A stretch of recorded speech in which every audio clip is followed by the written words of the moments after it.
commencé l'aventure Uptel il y a un peu plus de 2 ans, où on a découvert ce qu'était la formation immersive et on a eu les yeux qui pétillaient.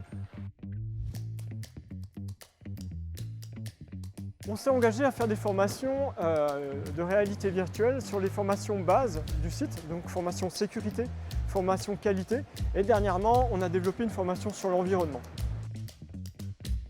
L'utilisation de Uptel va nous permettre d'avoir des opérateurs qui seront mieux armés lorsqu'ils arriveront sur leur poste de travail. C'est eux qui décident la vitesse où ils veulent aller, comment ils agissent dans le module, et automatiquement en fait ils sont attentifs et ils retiennent beaucoup plus de choses que tout ce qu'on fait oralement. On donnait vraiment du sens et des images aux nouvel apprenants qui arrivaient dans nos ateliers. Il y a une vraie démarche pédagogique qui se cache derrière l'outil Uptel de formation immersive. C'est la démarche inductive, l'apprenant a le droit à l'erreur, on est vraiment dans un univers où on gamifie les choses et on peut recommencer jusqu'à ce qu'on comprenne et qu'on a acquis les bonnes connaissances. De voir la vraie vision des impacts sur une mauvaise manipulation, là on le voit vraiment sur la partie immersive qu'on ne voit pas forcément dans un standard ou une gamme imagée effectivement. Donc c'est plus compréhensible pour les nouveaux arrivants.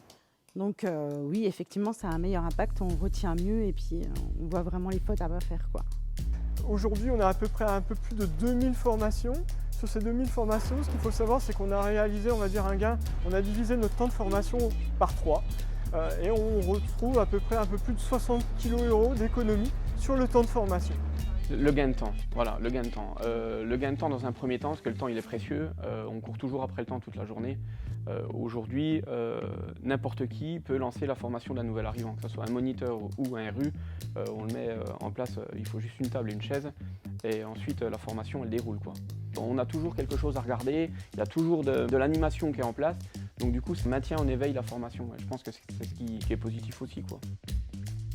La formation virtuelle, elle peut pallier à beaucoup de manques. Parce qu'on n'est pas obligé d'avoir de gros moyens pour voir les choses.